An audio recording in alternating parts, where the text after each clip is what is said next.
quiero hablarte del Centro de Contactología MIDA, el centro de salud visual que tienes que visitar desde ya. Servicio de óptica, cristales y monturas que se ajustan a todos los presupuestos. Pero además, el Centro de Contactología MIDA es uno de los pocos lugares en Caracas especializado en la aplicación de lentes de contacto de acuerdo a los requerimientos específicos de cada paciente. El personal más calificado y los mejores precios del mercado en el área de la salud visual solo los consigues en el Centro de Contactología MIDA. Visítalos en Chacao, Avenida José Félix Sosa de Bellocampo, diagonal al Centro Comercial Sambil. Centro de Contactología MIDA, especialistas en hacerte ver más y mejor.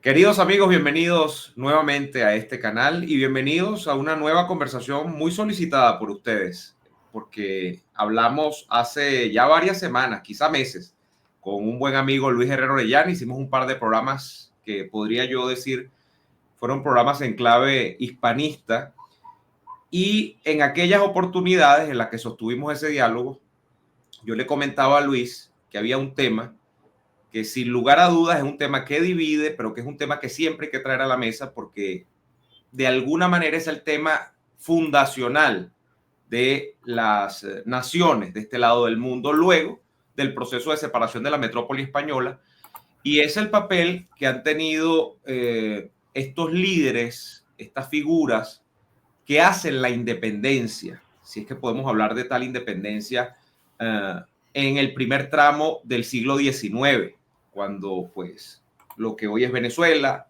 lo que hoy es Colombia, lo que hoy es Perú, lo que hoy es Chile, lo que hoy es Argentina, por ejemplo, entre otras naciones, deciden reafirmarse en un proceso de independencia frente a la metrópoli española. Lo que hemos llamado también a lo largo de todos estos años nuestros próceres. ¿Quiénes son? ¿De dónde vienen? ¿Por qué hicieron lo que hicieron? ¿Estuvo justificada esa acción? Eso probablemente lo vamos a discutir hoy con nuestro buen amigo, el profesor Luis Herrera Orellana. Luis Herrera Orellana es doctor en Derecho, es director de la revista Ius Publicum. Es, como ustedes saben, un brillante académico venezolano que está hoy día en la Universidad Santo Tomás en Chile, y lo más importante, como siempre digo, es que es un buen amigo quien ha destinado unos minutos para atendernos el día de hoy. Luis, muchísimas gracias por estar nuevamente con nosotros y bienvenidísimo. A ti, Neomar, como siempre, por la invitación, y muchas gracias pues a quienes nos van a seguir en este programa los días por venir.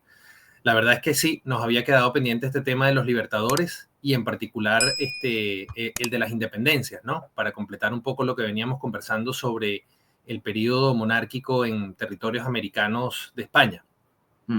Así es, Luis. Y vamos a comenzar por el principio. Nosotros planteamos en esa oportunidad donde estuvimos hablando, pues a propósito del 12 de octubre, cuando luego hicimos la continuación del programa del 12 de octubre, hablábamos tangencialmente de estos personajes que, pues, de alguna manera son los que protagonizan el proceso de escisión de estos territorios de la metrópoli española, de lo que significaba el Imperio Español en su momento. Cuando hablamos, Luis, de libertadores, de próceres, de protagonistas de estos procesos, y que ya los vamos a listar, seguramente vamos a traer varios nombres acá que le son familiares a muchas personas, estamos hablando de un grupo de seres humanos que comparten una característica común, que podríamos decir que es general, es imputable a todos ellos. O Bolívar no se parece en nada a San Martín y a Hidalgo. Son ellos personajes que guardan en cada uno de sus países unas características muy propias de esas sociedades. ¿Podríamos establecer un patrón común entre todos estos personajes? La pregunta es básicamente, don Luis, ¿quiénes son estos libertadores? Sí, bueno, este asunto de los libertadores y de las independencias es otro de esos hitos en la historia compartida de los países hispanoamericanos que divide, ¿no? Así como el de los conquistadores, quiénes fueron, qué hicieron, cuál fue su aporte o no en la historia de nuestros países. Lo mismo respecto del periodo de casi 3 siglos, ¿verdad? En donde hubo un régimen monárquico, virreinal, en definitiva, un régimen común hispano. que antecedió a estos procesos de ruptura del siglo XIX. Y precisamente esas rupturas, que usualmente se suelen denominar independencia, fueron protagonizadas por estos personajes que a su vez reciben el título o la denominación de libertadores. Y la verdad es que es uno de esos asuntos que, aunque pareciera que están en el pasado, siempre suelen reaparecer en el presente y de manera política.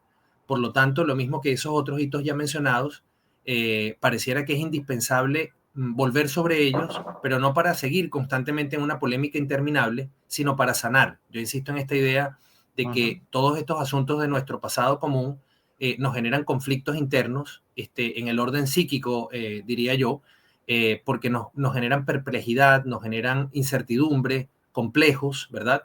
Como ustedes lo analizaban, Axel Capriles y tú, en una conversación que tuvieron hace unas semanas. De modo que hay que volver a ellos con el afán de comprender, de conocer y de sanar, es decir, de aliviar las divisiones que precisamente generan y que dan lugar a que luego salgan pues discursos redentores, revolucionarios, populistas, demagógicos y capitalicen esas divisiones en favor de proyectos normalmente autoritarios. Entonces, ¿estos libertadores quiénes fueron? Bueno, vamos a empezar, como tú decías, un poco por nombrarlos, ¿no?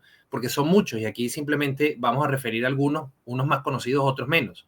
Entre ellos están Simón Bolívar, Francisco de Miranda, Antonio José de Sucre, José Antonio Páez, caso de Venezuela, Francisco de Paula Santander y Antonio Nariño en Colombia, Agustín de Iturbide, Miguel Hidalgo y Costilla y José María Morelos en México, José de San Martín, Manuel Belgrano, Mariano Moreno Martín y Juan Gregorio de las Heras en Argentina, José Gervasio Artigas y Juan Antonio Lavalleja en Uruguay, Bernardo Higgins y Thomas Cochrane en Chile, Fulgencio Yegros y Gaspar Rodríguez de Francia en Paraguay, entre otros. O sea, personas que vivieron en territorios, en periodos, en contextos, en algunos casos confluyeron y en otros casos fueron muy diferentes.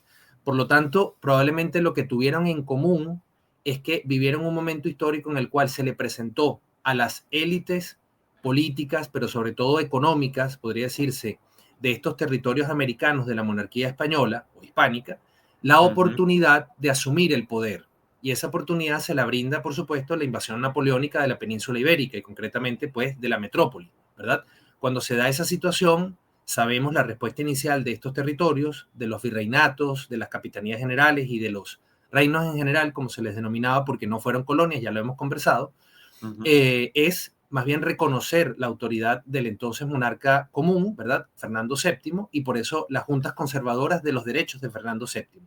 Pero pronto estas élites se dan cuenta, y cuando digo élites, no tanto por sus cualidades intelectuales, digamos, y de conducción política, sino más bien por su mejor posición dentro del contexto sociopolítico o económico-social de estos territorios, se dan cuenta que es una oportunidad de asumir la autonomía en el ejercicio del poder, es decir, de zafarse de, bueno, la subordinación que efectivamente en términos políticos, en términos jurídicos existía, porque había un orden compartido en donde en última instancia las autoridades reales tenían la voz, digamos, definitiva y tenían el poder de designar en ciertos cargos, de tomar ciertas decisiones, digamos, de última instancia. Entonces se da esa oportunidad y lo que estas personas en general, más allá de las ideas políticas que pudieran tener comunes o diversas, calculan es que sus propios intereses personales, familiares, de clanes sociales, en fin, pueden verse fortalecidos y mejorados en esa coyuntura si es que logran separarse y fundar, digamos, en ese momento no existían los estados modernos, pero en todo caso, organizaciones políticas con, digamos, su propia capacidad de dictarse leyes, de dictarse pautas de gobierno, en fin, de tener un territorio bajo su propia conducción política. Y eso es en definitiva lo que, quitándole romanticismo a lo que ocurrió, cuando uno comienza a ver las biografías, por ejemplo, en el caso de Bolívar o en el de otros de estos personajes que antes he nombrado, lo que encuentran es una oportunidad. Y es verdad que también, además de esa coyuntura de la invasión napoleónica o de las tropas de Napoleón, ya venía un desgaste, por supuesto, de esos 3 siglos de vida en común por razones geográficas, por razones culturales, por razones económicas. Había una suerte de asimetría en el desarrollo y prosperidad de muchos de estos territorios americanos respecto de la misma metrópoli, Y por supuesto las tensiones eran inevitables desde el punto de vista de cómo los peninsulares miraban a los americanos y viceversa.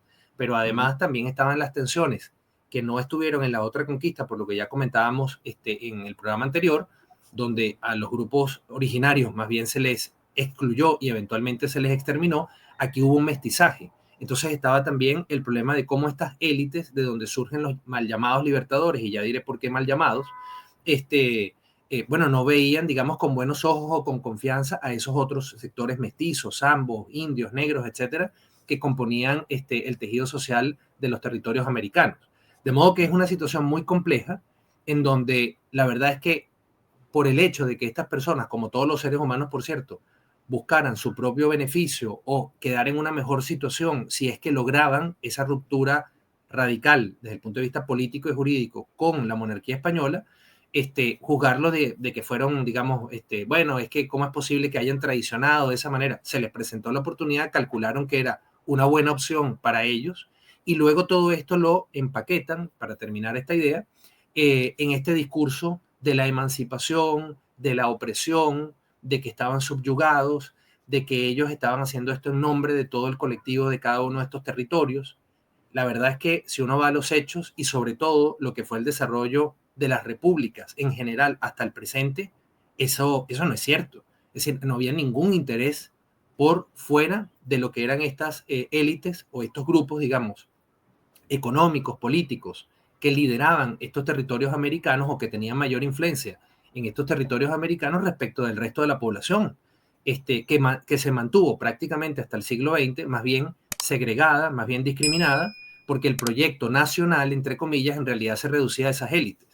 De modo que se inventa, me parece, en gran medida este relato para justificar una acción política que inicialmente por esos otros sectores fuera de las élites fue rechazado y más bien defendieron el mantenimiento del orden monárquico en territorios americanos.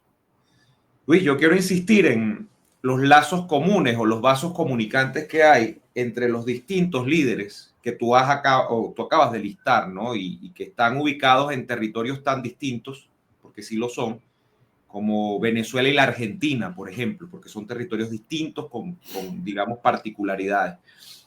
Hay un elemento de extracción socioeconómica común, por ejemplo, en el caso de lo que significan los llamados próceres de países como Argentina o Venezuela, o podríamos hablar de Chile, Venezuela, Colombia, Perú. Y esto lo pregunto porque a nosotros se nos ha vendido muchísimo, por ejemplo, la historia que tú acabas también colateralmente de mencionar, de una supuesta conexión de un liderazgo local de criollo entre ese liderazgo criollo y unas masas populares que de alguna manera hay en cada uno de los países, ¿no? Pero quien conoce bien la historia, por ejemplo, empecemos por casa nuestra, que somos venezolanos, aunque tú estás en Chile hoy día, sabemos muy bien que el niño Simón Bolívar no era en modo alguno ningún hombre desposeído de bienes económicos, sino que más bien era un hombre muy rico y que era un hombre que o cuyo contacto con las masas populares no es tanto el que luego el chavismo ha querido resignificar de él, ¿no? Sino que era otra cosa. Entonces, te pregunto, ese es un rasgo que se reproduce en la mayoría de estos liderazgos emancipatorios de los próceres, no sé, donde hay una desconexión y donde son más bien, como tú has dicho, unas élites muy particulares las que operan en ese sentido. Y te pongo otra pregunta de una vez sobre la mesa. ¿Les animan a todos las mismas ideas? Es decir, todos tienen este delirio republicano, todos tienen la idea de instaurar repúblicas, o hay algunos que más bien lo que quieren es ser pequeños emperadores también, o seguir siendo de alguna manera continuadores de la monarquía, pero por sus propios medios. Y tercera pregunta, en el mismo orden. ¿Quién ejerce un poder o quién ejerce una influencia desde el punto de vista externo en las acciones de estos señores? Porque, por ejemplo, uno piensa en el papel, en el financiamiento de la independencia que tienen Francia, Inglaterra o el Reino Unido, la Gran Bretaña, por ejemplo, y Estados Unidos. ¿Son todos afines a las ideas que se están dando en estos casos o hay diferencias? Te pregunto porque yo tengo la particular idea de que en todos hay como una influencia de estos países, de que todos comparten la misma extracción y de que no todos están de alguna manera pensando en repúblicas ni nada, sino que es como más bien tú acabas de decir, es una oportunidad de protagonizar el proceso político y de superponerse a las élites políticas, digamos, de la metrópoli, que en este momento, como tú has dicho, han quedado guindando y no son mango por la invasión napoleónica. Sí, bien, voy contestando entonces, pero parto de esta premisa para completar lo que en la intervención anterior planteaba. ¿Por qué no son libertadores? Bueno, porque básicamente no existían países que libertar. Lo que existe antes de inicios del siglo XIX es un conjunto de territorios que tienen distintas denominaciones, ya lo hemos mencionado antes, virreinatos, capitanías generales, provincias, y que incluso en documentos oficiales se les llamaba reinos, ¿no? El reino de Guatemala, el reino de Chile, en fin. Porque claro, lo que se reproduce en el territorio americano es el esquema, digamos, monárquico que existía en la península ibérica. Entonces, no hay países que libertar. La independencia sería, digamos, un proceso en el cual un Estado-nación o una comunidad política que ya tiene identidad nacional o identidad propia política es tomada, ¿verdad?, por otra comunidad política y en algún momento logra, digamos, zafarse, logra echar, logra expulsar a ese extranjero, digamos, que generó esa ocupación. Pero eso no ocurrió porque nosotros en ese momento histórico, o las personas de esa época eran todos españoles, digamos. Si es que habláramos de nacionalidad, todos tenían la misma nacionalidad. Por lo tanto, lo que fueron fue secesionistas. Estas personas llamadas libertadores fueron secesionistas. Si tenían razones o no para hacerlo, es otra discusión y que por supuesto el tiempo no nos da para entrar en ello. Pero tomando en cuenta esto, Y que secesionistas, tiene que ver, Luis, con la percepción de cada quien, además. claro, son interpretaciones, de hecho, la que estamos desarrollando es una interpretación de ese momento histórico, pero que, claro, cada interpretación asume la carga, y aquí hay un sesgo profesional, de formación profesional mía, asume la carga de probar la consistencia de esa interpretación. Bueno, hay que ir, digamos, al momento histórico y ver efectivamente si es o no cierto lo que estamos afirmando. Pero luego, a partir de esta condición de secesionistas o de impulsores de la secesión, claro, en cuanto a lo que tienen en común, bueno, si vamos en el caso de Suramérica, ¿verdad? De los llamados próceres suramericanos, más bien secesionistas, como estoy diciéndolo, van a tener muchas cosas en común desde el punto de vista de su formación, desde el punto de vista de su extracción social. En el caso venezolano, personajes como Miranda y Páez quizás son un poco la excepción a la regla, pero en general son personas que van a tener para el estándar de su época una formación importante, porque incluso no solo la reciben en sus territorios, sino que van a Europa también en muchos casos, tienen cierto grado de formación militar, económicamente no tienen apuros, de modo que son personas muy influidas por todas las ideas de su época.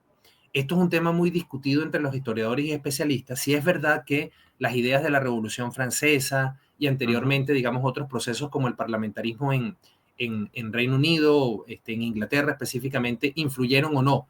Algo influyeron sin duda, pero también hay que destacar que la mayoría de estos personajes, aun cuando bebían o practicaban o seguían alguna de estas ideas, nunca terminaron en general, quizás hay alguna excepción por allí, rompiendo con su condición de católicos. Y en ese sentido mantenían lazos fuertes con lo que es el etos hispano, es decir, con una visión del poder, del ser humano, de la comunidad, muy diferente a la que se va a desarrollar tras la Revolución Francesa y tras ideas más bien de corte utilitarista o más bien, digamos, empirista, como las que se desarrollan en el mundo anglosajón. De hecho, en algún tiempo Bolívar mismo, que simpatizó con las ideas utilitaristas de personajes como Bentham, en algún momento pues rompe claramente porque se ve que, o advierte que claramente son contradictorias con la manera, digamos, de pensar y sentir hispana o hispánica. De modo que, digamos, esa influencia está, pero yo más bien tiendo a pensar que se utiliza. Mira, como esto está en boga, como esto tiene prestigio, como esto, ¿verdad? Va en una buena dirección, bueno, ¿cómo no lo vamos a utilizar? Pero luego se me ocurre también el caso de Juan Germán Rossio, que no defiende, ¿verdad?, la ruptura con la monarquía española en términos revolucionarios franceses jacobinos, sino que lo hace en términos teológicos católicos. Entonces ahí vemos que hay como matices, pero sí se envuelven en esto, de modo que tendrían vasos comunicantes, como decía, sobre todo, o coincidencias los suramericanos. Pero si uno va a los centroamericanos y a los norteamericanos, en este caso los mexicanos actuales, pues son muy distintos los personajes, porque allí prácticamente no hubo guerra como tal, sino que la independencia, es decir, la ruptura y eventualmente secesión de la monarquía española, se va dando a través de procesos políticos, más bien, digamos, por el mismo debilitamiento, ¿verdad? La misma decadencia del Imperio Español, esto se vuelve en algún punto algo inevitable. Entonces, ahí puede ser que hayan algunas diferencias entre los personajes, aunque desde el punto de vista de las ideas y de la oportunidad siguen coincidiendo en muchos sentidos. En cuanto a lo que comentabas, la segunda pregunta era lo de pues la tercera es sobre las influencias externas, pero la segunda pregunta que me hacías era, si me la recuerdas. Hablábamos de la extracción social o los rasgos comunes, ya los mencionado. Sí. Te preguntaba sobre las ideas que les animaban. Todos tenían un ideal republicano en la cabeza. Bueno, claro, estamos tratando de ponernos nosotros en la cabeza de aquellos líderes de aquella época. Pero saquémoslo por sus propias proclamas. Acción. Y en comparación con lo que ocurrió en el otro proceso de ruptura, que es el estadounidense.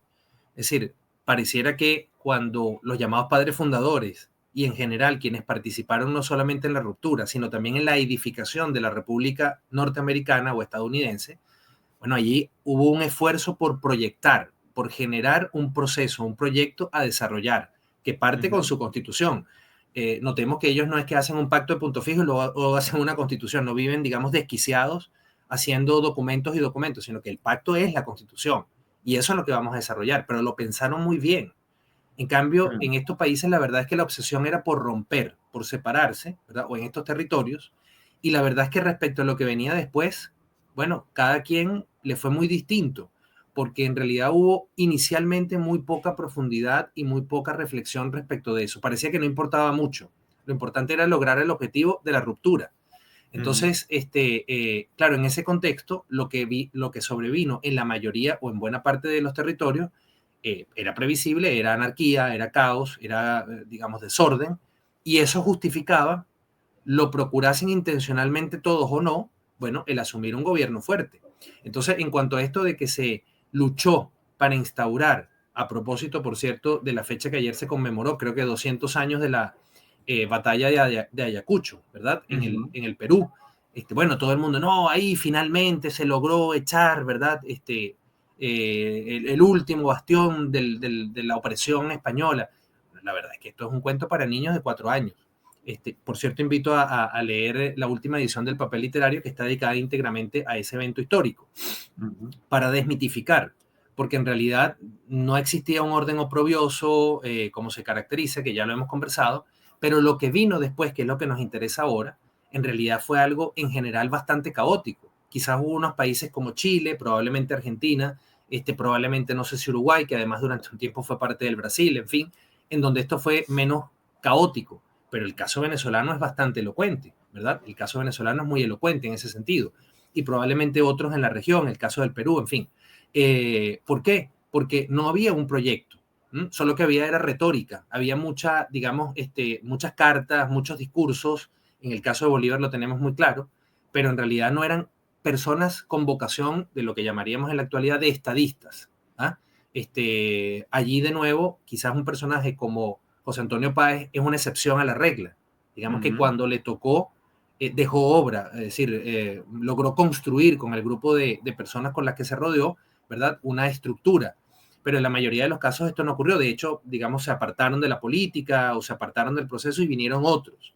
Entonces, mucho caos. Y luego, en cuanto a las influencias externas, yo creo que esto es muy importante también tenerlo presente, porque dentro de las ideas que pareciera animaron a estos personajes, Neomar, estuvo mucho esto de, bueno, tenemos que asociarnos con los que son de avanzada, con los que son modernos, con los que saben, con los ilustrados, con los que sí tienen las ideas claras y tienen ciencia en sus cabezas. No con estos españoles primitivos, católicos, que no saben ni siquiera sumar. Luis, pero perdóname el inciso acá, pero es que creo que esto coincide en un momento, y esto tú lo has planteado con antelación, en el que España se podría decir que está trasegando una especie por su decadencia, por la propia decadencia del modus vivendi del imperio, está entrando en una especie de, tú le has llamado, bueno, y creo que hay gente más esclarecida que nosotros dos que también ha advertido este rasgo, se está pasando del mundo clásico al mundo moderno, ¿no? Es lo que se ha dicho, ¿no? Y la idea muy patente, que creo que también es común en todos estos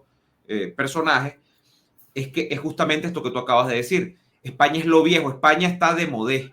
España ya no tiene ni siquiera tema para entrar en la conversación. Aquí hay que ir a la avanzada, a las vanguardias, a lo que representa el mundo moderno, que en muchos casos tiene que ver con lo anglosajón, en este caso, ¿no? Desde el punto de vista de lo que se ve, y ahí es donde entra el gran engaño, ¿no? Y entran las incompatibilidades, entran las disonancias entre lo que tienen que ver con unos pueblos y otros. Pero todo se ajusta, ¿no? A ese momento de declive del imperio y cómo no logra resolver el imperio mismo ese paso de la página, ¿no? Del mundo que hemos llamado el mundo clásico al mundo moderno. Así es. Cabe destacar que entiendo durante el periodo, sobre todo de Carlos III, la monarquía española hizo esfuerzos importantes por modernizarse en esa clave, digamos, desde el punto de vista administrativo, desde el punto de vista económico. Hubo iniciativas que hoy calificaríamos de liberalización de la economía. Es decir, en el siglo XVIII hubo esfuerzos importantes, pero fíjate que paradójicamente a veces se utilizan las llamadas reformas borbónicas como justificación luego de las mal llamadas independencias. Entonces, siempre se busca la forma, digamos, de no, es que todo estaba mal. ¿Por qué? Bueno, porque se cae en esta propaganda, porque cuando se idolatra algo se cae en propaganda, digamos, no se valora por su objetividad, por sus aportes, porque es verdad que en todo ese proceso que se desarrolla en Francia, en el mundo anglosajón, Reino Unido, etcétera, de ideas políticas hay mucho que aprender, hay mucho que rescatar. Es decir, el mundo moderno o la modernidad es la que trae por fin en la historia de la humanidad, completando lo que había iniciado el Evangelio, la igualdad ante la ley. Eso es algo que hay que valorar por encima de cualquier otra cosa. Ahí están las bases de lo que hoy en día estamos viendo, la igualdad entre hombres y mujeres, la no discriminación por razones de etnia, en fin, un montón de cosas muy importantes. Eso es verdad que está, digamos, en esos contextos, además de todo el tema económico, ¿verdad? De todo lo que es el desarrollo industrial, lo que es la producción que eventualmente llegará a ser el modelo de producción capitalista, en fin. Ahora, el problema es que todo eso se recibe como, bueno, eso hay que asumirlo, debemos dejar de ser lo que somos y convertirnos en eso. Pero además quienes producen esas ideas son nuestros amigos, son nuestros aliados, son nuestros socios. Entonces vamos a entregarnos a ellos para que nos ayuden a zafarnos de estos, ¿verdad? Malnacidos, de estos malvados españoles, de todo este atraso. Y bueno, no sé, ahí veremos cómo seguimos siendo católicos, si es que lo seguimos siendo, cómo nos acomodamos. Pero lo importante es, digamos, abrazar toda esa riqueza y todo ese desarrollo. Y la verdad es que no funciona así. Fíjate, en el caso de la independencia de los Estados Unidos, uno entiende que tanto España como Francia colaboraron mucho contra Inglaterra para que los estadounidenses lograran ese objetivo. Pero los estadounidenses seguramente muy rápido se dieron cuenta, mira, pero es que no estamos luchando con los ingleses para luego convertirnos en botín de los franceses o de los españoles. Así que algo, y bastante seguramente habrán hecho para no llegar a esa situación. Pero no es lo que ocurre en estos países. Es decir, la idolatría que se va generando, al parecer, por todas estas opciones políticas que eran rivales históricas de lo hispano, ¿verdad? Es decir, sus enemigos declarados directos, es total. Entonces, se le entrega no solamente todo lo que es información desde el punto de vista militar, político, etcétera, sino también la deuda. Es decir, la mayoría de las deudas que estos países contraen en el siglo XIX es precisamente con Inglaterra. Y esas deudas, digamos, y luego con otros países, potencias o países europeos, también enemigos del mundo español por razones, digamos, que históricamente se explican. Entonces, esto significa que no podían aliarse, que no podían recibir apoyos, que no podían aprender y dialogar o intercambiar culturalmente con él. Para nada. Es decir, eso era inevitable y probablemente era necesario. Pero ahí es donde uno se da cuenta que no había un proyecto, que no había una visión nacional o patriótica. Esta es una palabra clave. No había un sentido patriótico. ¿Por qué? Porque lo que me interesa en definitiva es lograr mi objetivo. Claro. Y luego, ¿cómo queda aquello? Bueno, según Bolívar se arrepintió, luego hizo una serie de reflexiones al final de su vida, pero la verdad es que, bueno, eso queda como epílogo, porque la responsabilidad se debió tener mucho antes, no al final, claro. Y echándole la culpa a otros. No, porque claro, es que la gente no entiende. Bueno, aquí el presidente actual de Chile en algún momento, porque las personas rechazaron una de las propuestas de constitución, la primera dijo que es que la población no estaba a la altura, pareciera que era al revés, pareciera que las personas fueron bastante cuidadosas al momento de votar por un proyecto, ¿verdad? Y rechazar una propuesta que ellos veían más bien como negativa. Bueno, eso los libertadores no lo hicieron, los mal llamados libertadores. Y más bien entregaron estos países, inciso, no hay que ser socialista, ni de izquierda, ni resentido, ni comunista para hacer esta evaluación. Lo que hay que ser es realista. Mira, lo que hay son potenciales aliados y normalmente circunstanciales. Pero si tú te caes esto, si tú te debilitas esto, como desgraciadamente hicimos los venezolanos desde 1998, te conviertes en prenda común de esos supuestos aliados y te van a saquear por todos lados. ¿Por qué? Porque no son tus hermanos, porque todos esos ideales ilustrados, en realidad, en la práctica, se reducen son a relaciones de poder.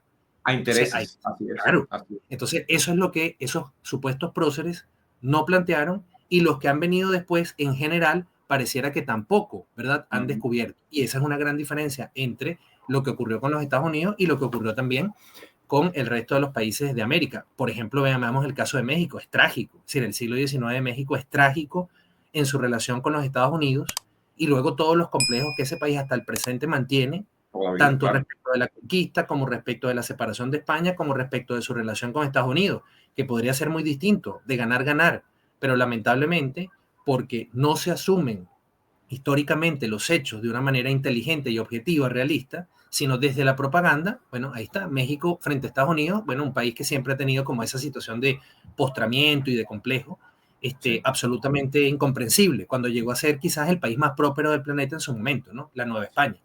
Bueno, de hecho, te voy a recapitular una cosita. Nosotros arrancamos este ciclo de conversaciones, Luis, a propósito de los desafortunados comentarios del entonces presidente de México, Andrés Manuel López Obrador, quien solicitaba por vez enésima que el Reino de España le pidiese perdón por sus culpas históricas a México. Y eso lo dijo López Obrador hace cosa de 6 meses, 4 o 5 meses, justo antes de dejar la presidencia y entregársela a una señora que va en la misma tónica y que asume este mismo complejo que tú acabas de decir, que es que hay que hacer una especie de descarga pública de las culpas históricas del Reino de España y de lo que fue en algún momento el Imperio Español con respecto a, en principio, su país México y luego todo lo demás. Entonces, nosotros arrancamos por allí. Ahora, vamos a un tema que acabas de tocar, porque ya además tenemos un ratico acá, tú eres un hombre muy ocupado, tenemos que avanzar en la discusión y es todos. El tema de el sentimiento patriótico, Luis.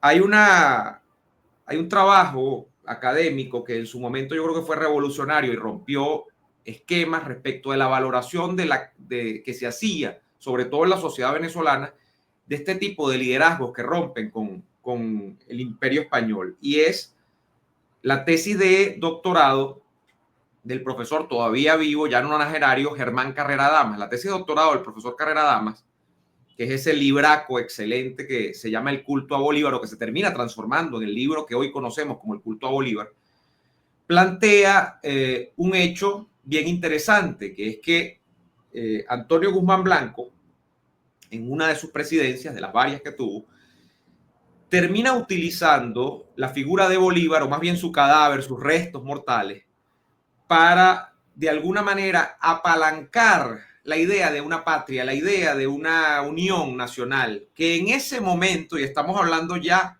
quizá casi a finales del siglo XIX, del siglo XX, no, del siglo XIX, todavía no estaba demasiado asentada en Venezuela. Es decir, a finales del siglo XIX ya había pasado ya había prácticamente pasado toda la oleada de los llamados próceres de la independencia.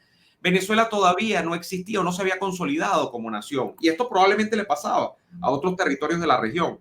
Pero quedémonos en Venezuela. Entonces, el señor Guzmán Blanco manda a trasladar, en aquel momento no recuerdo a dónde, yo creo que al Pantón Nacional, ¿no? O se había construido. Tú tendrás mejor memoria que yo para esto, Luis.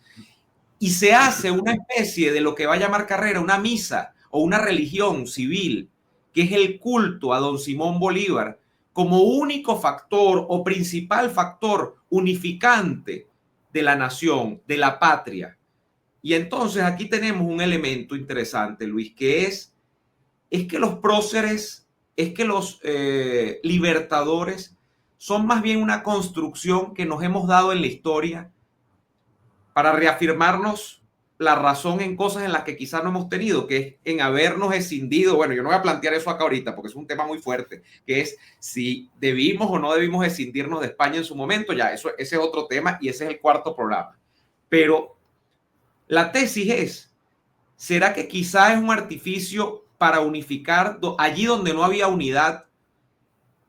Y donde no había unidad porque todo fue un desastre, como tú dices, porque no hubo previsión de fines desde el principio, porque no hubo realmente unos objetivos claros, sino que lo que estaba planteado era una sustitución de élites en el poder, del quítate tú para ponerme yo de toda la vida, y bueno, de una confusión que tenía que ver con élites criollas que tenían sus intereses. ¿Será que es que acaso todo ha sido una construcción artificial a través de la historia, Luis, que nosotros hemos ensalzado para reafirmarnos en la razón de qué grandes somos como venezolanos, qué grandes somos como colombianos, qué grandes somos como peruanos? Esa es la tesis un poco de Carrera, de que Bolívar se termina convirtiendo en una especie de ficha de cambio, en una especie de ficha de uso para una religión civil. Creo que es el término que él le acuña al bolivarianismo, ¿no? Sí. Bueno, esta reflexión es muy importante porque coloca la responsabilidad no en los protagonistas de estos hechos, ¿verdad? En los llamados próceres, mal llamados libertadores, secesionistas en realidad, sino que la coloca en las generaciones posteriores, que nos alcanza hasta el presente, ¿verdad? Que llega hasta el presente. Es decir, ¿qué han hecho quienes les han sucedido en la historia, quienes les han, digamos, venido detrás respecto de ese proceso, esos hechos, ese legado, ¿no? Que ellos, para bien o para mal, dejaron. Es decir, nos coloca a nosotros como protagonistas y deja de colocar a estos personajes como los que condicionan el devenir o el desarrollo histórico de todos estos países. Y yo creo que eso es muy importante destacarlo, ¿no? Ahí también comentó algo antes de entrar a la respuesta a tu planteamiento. Bueno, estos son personajes que existieron.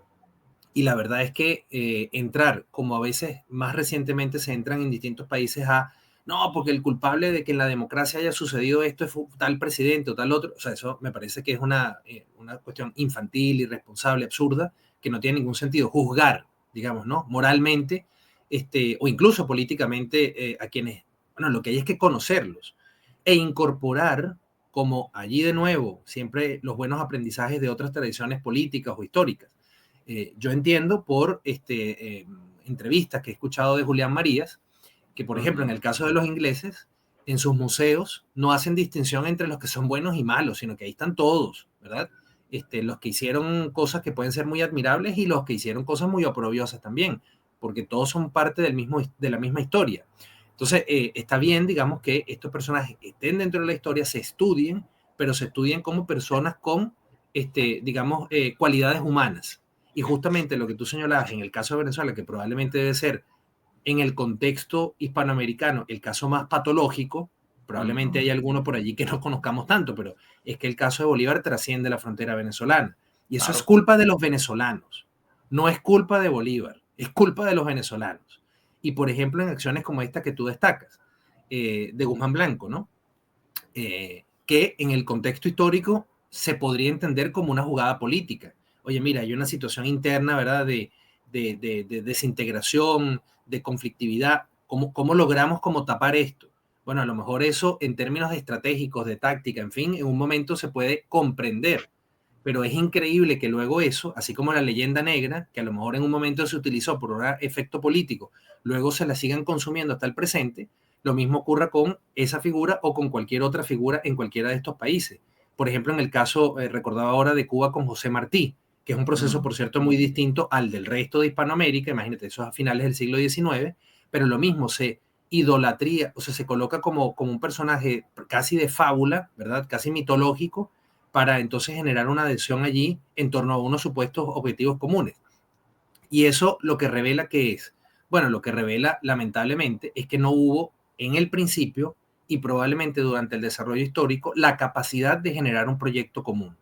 Si hablamos específicamente de Venezuela, un proyecto que convoque a personas del Estado Bolívar, del Estado Apure, del Estado Zulia, del Tamacuro, en fin, que a pesar de que hay regiones, de que hay particularidades, sin embargo, haya un proyecto común, como lo lograron los estadounidenses, que hasta donde yo sé no tienen una parte del cerebro superior, mayor, adicional a la nuestra.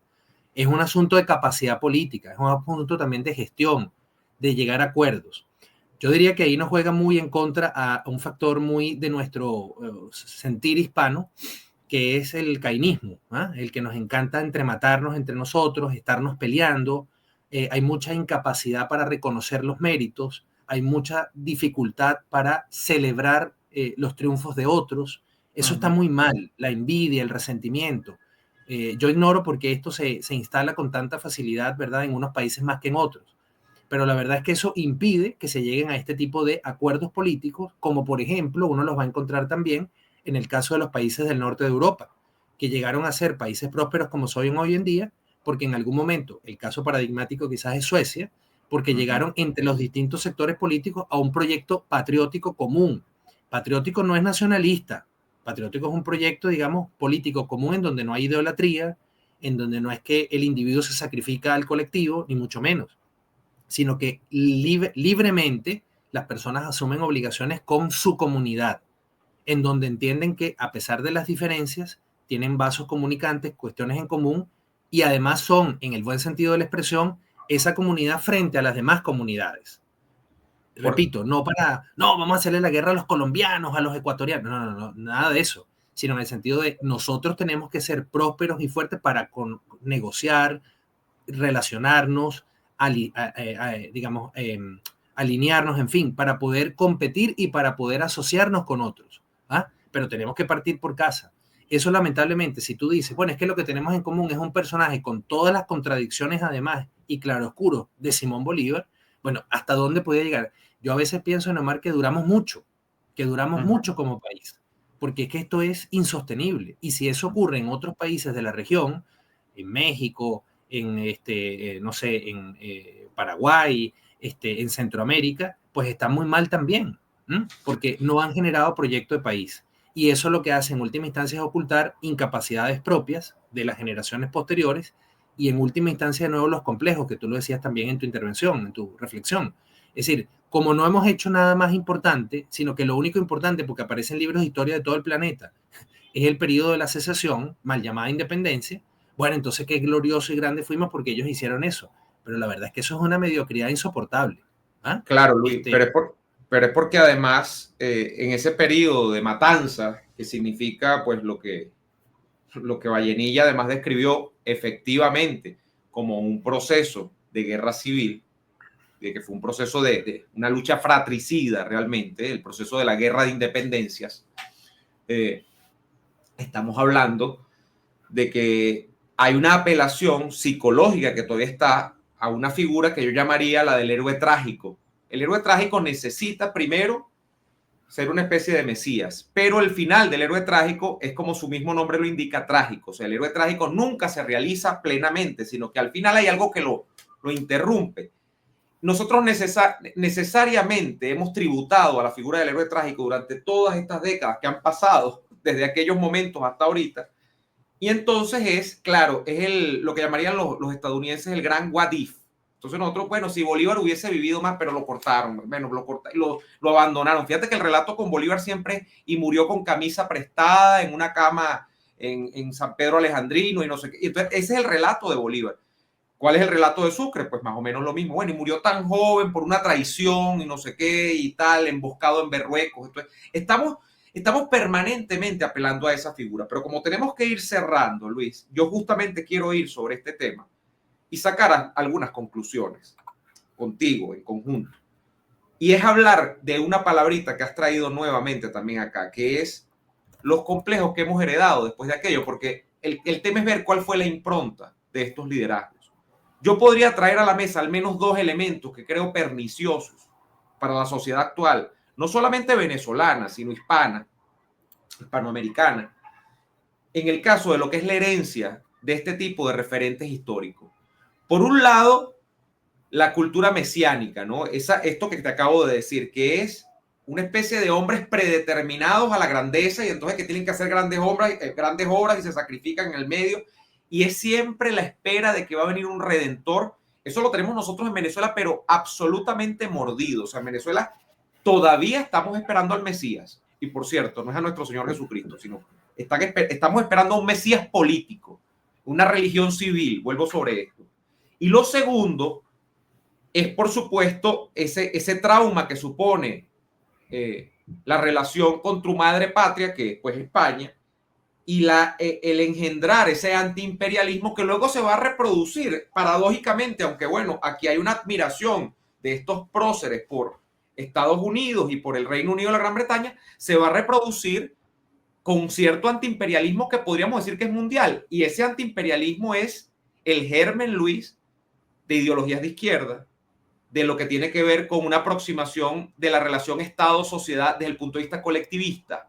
O sea, donde el Estado cada vez crece más, porque entonces además tú para ser antiimperialista tienes que tener un gran Estado poderoso, mapleto en el fondo, porque es disfuncional, pero no ultra poderoso frente al individuo.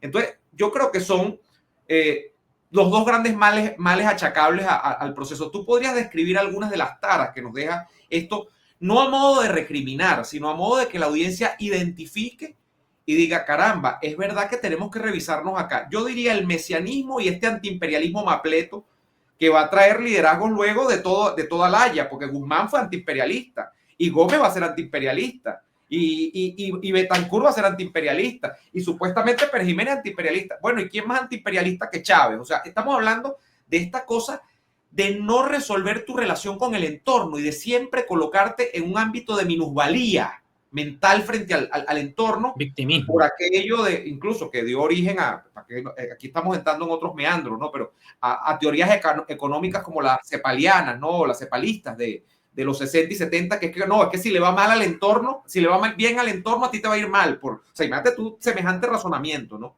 Que es lo que denunció, por cierto, nuestro, creo yo, máximo pensador liberal moderno, que es Carlos Rangel, ¿no? Que mientras nosotros no resolvamos eso, no vamos a poder resolver la ecuación, vamos a tener una tara mental permanente y no vamos a avanzar. Mientras tú pienses que porque a Estados Unidos le va bien, a ti te va a ir mal, bueno, estás pelando, ¿no?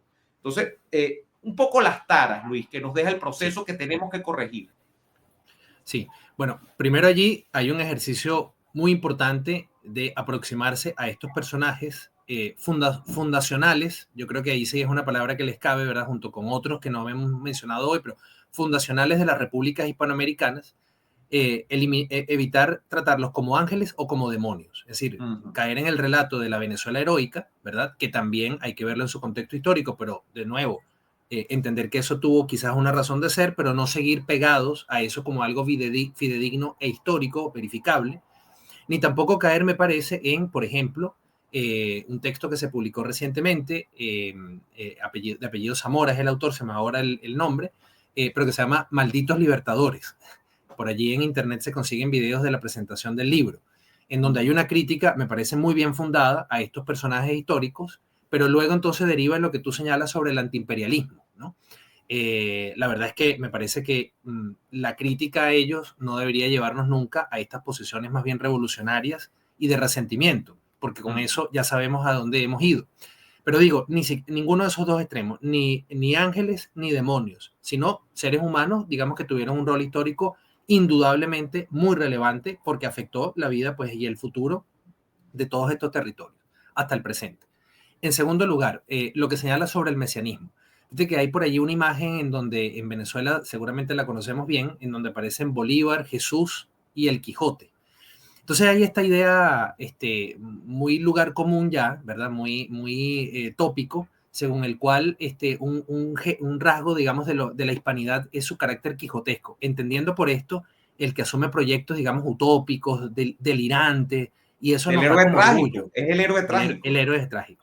Bueno, yo invito a buscar fuentes bastante serias. Hay en internet muchos programas sobre este tema de un académico español, Jesús Maestro, que yo invito a revisar, en donde la interpretación del Quijote es muy distinta. Es decir, Cervantes lo que hizo fue una crítica, ¿verdad?, a la incapacidad de entender que ese mundo clásico o que ese mundo, digamos, del héroe andante había llegado a su fin y que había que abrazar la modernidad, pero en clave hispánica. Esa lectura del Quijote pareciera que no es la que se hace frecuentemente. A mí me parece que es una gran burla el Quijote a la novela de caballería, al final de cuentas. Claro, y a todo lo que es esa visión más bien un poco infantil o adolescente de la existencia humana y la invitación a pensarla de una manera más racional, más realista, en fin. Pero entonces nos agarramos de lo quijotesco y la conectamos con estos personajes para caer en esa, digamos, en ese desvarío de lo utópico, de lo irrealizable, esa visión que de repente está un poco quizás en la obra de Vasconcelos, a diferencia, digamos, de la de Rodó, que yo creo que es un poco más realista o más aprovechable, pero esta idea de la raza cósmica de Vasconcelos, a propósito de lo que Bolívar había dicho en alguna carta sobre los habitantes de los territorios hispanoamericanos. Entonces nos da, digamos, por esa cuestión de que somos singulares, de que tenemos como un destino, digamos, superior. Eso es una imbecilidad total, me perdonas el tecnicismo, y una irresponsabilidad que nos hace mucho daño, porque en realidad los países se construyen cooperativamente, en equipo, ¿verdad? Con división del trabajo, y Claro. a partir de la acción, los nombro porque quizás son de los más conocidos, de personajes como Andrés Bello, ¿verdad?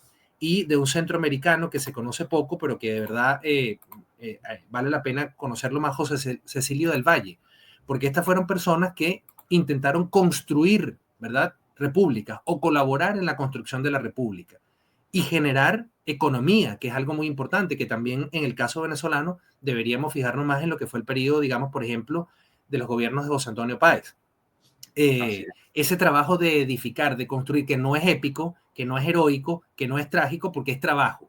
Bueno, debería empezarnos a gustar mucho más el trabajo, la letra chica, ¿ah? Aquello que no es deslumbrante, pero que sí es eficiente y sí genera buenos resultados porque permite la convivencia. Entonces, eso, digamos, respecto del tema del mesianismo, me parece que, aunque en personajes como Bolívar efectivamente puede dar cabida por su propia acción y su propia visión, digamos, autovisión o autorrepresentación a ese tipo de idolatría o de fascinación, la responsabilidad de los que vienen detrás es decir, no, mire, el señor hizo esta cosa, pero la verdad es que todo lo que había que hacer estaba por hacerse y él no tuvo participación en esto, así que nos toca. Y en cuanto a lo del antiimperialismo, lo mismo. Yo creo que esto es muy importante porque si bien ellos cometieron en general estos supuestos próceres, digamos, estos errores de entregar económicamente y políticamente de alguna manera también estos territorios a entonces enemigos del Imperio Español y que en definitiva están buscando sus propios intereses, o sea, de allí derivar, no, entonces hay que odiar a Inglaterra. Recordemos dónde está buena parte del oro venezolano actualmente, está por aquellos Sí, lados. Hay que sí. odiar a Estados Unidos porque mira, ¿dónde se quedó Citgo y todas las cosas que han venido ejecutando? Ah, en Estados Unidos. ¿Y quién está metiendo inversiones en Venezuela ahorita a pesar del horror que hay? Ah, Estados Unidos. Entonces hay que odiar a Estados Unidos también. Sí, pero es que ellos hacen lo que otros estúpidamente les permiten hacer. Eso se llama en tenis errores no forzados. O sea, si usted se equivoca, el otro va a aprovechar. Claro. Es decir, si estuviéramos en la posición contraria, dudo que nos hiciera lo mismo. Yo creo que, Entonces, Luis, la receta para la solución parece sencilla, pero a veces es tan difícil de hallar. Y la solución es, entonces no te equivoques. no te Creo que tenemos que equivoques. dejar de equivocarnos, ¿no? Tenemos que dejar Exactamente. de equivocarnos. Piensa más en común, que yo creo, Neomar, tú que también comulgas con las ideas liberales como yo, eso no tiene no está reñido con las ideas liberales, con el liberalismo. No, no. No. Pensar en común es que para poder florecer, para poder prosperar, tiene que haber un trabajo orientado hacia el bien común, en donde a ti te tiene que preocupar el territorio, la geografía, la población, las instituciones, no solamente cuánto tienes en tu cuenta bancaria, o cuál es tu apellido, o Así cuántas es. veces viajaste, o cuánto puedes comprar con la tarjeta de crédito. O sea, no es el materialismo ese más, digamos, balurdo, Sí, sino sí. que es, claro, es construir, es pensar en grande. Y ojalá incluir en esa variable también, si no aspectos directamente de fe religiosos, aspectos, digamos, que te trasciendan, que tú tengas una visión más allá de tu propia existencia intergeneracional. ¿Qué quieres tú legar? Aunque sea muy modesto, ¿cómo quieres tú aportar en ese proceso colectivo? ¿Cómo quieres que tu país se vea en el contexto internacional? Yo creo que esa mirada, digamos, más comunitaria, no reñida con la libertad individual, también nos hace falta porque, bueno, para cerrar, como lo ha explicado muy bien Axel Capriles también, ese individualismo anárquico, bueno, lo que favorece justamente son estos procesos destructivos de países en los que actualmente, por desgracia, se encuentra el nuestro. Así que, como en esos próceres no hubo proyecto de país, a los que han venido después nos ha tocado o nos debería corresponder esa tarea de terminar de generar esos proyectos de país y ejecutarlos, ¿no? No estar reconstituyéndose cada 5 minutos Así y es. buscando pactos y pactos y pactos entre élites partidistas para poder generar algo que sea inclusivo de todos, ¿no? De hecho, Luis, hay una idea en el mundo que ha cobrado mucha fuerza, yo diría, en los últimos 5 años, y que hace ese balance necesario entre las ideas de la libertad y un proyecto colectivo que no colectivista. un proyecto comunitario, un proyecto de patria, y es justamente el interés que hay en Europa y que lo estamos viendo en Estados Unidos con el tema del auge de Trump, que significa la idea de un patriotismo remozado, que es pensar en esto, ¿no? Y con todas las críticas, porque puede haber mucha gente que diga, bueno, eso es chauvinismo, nacionalismo ramplón, chismo, no, hay una cosa que es una cosa y otra que es otra.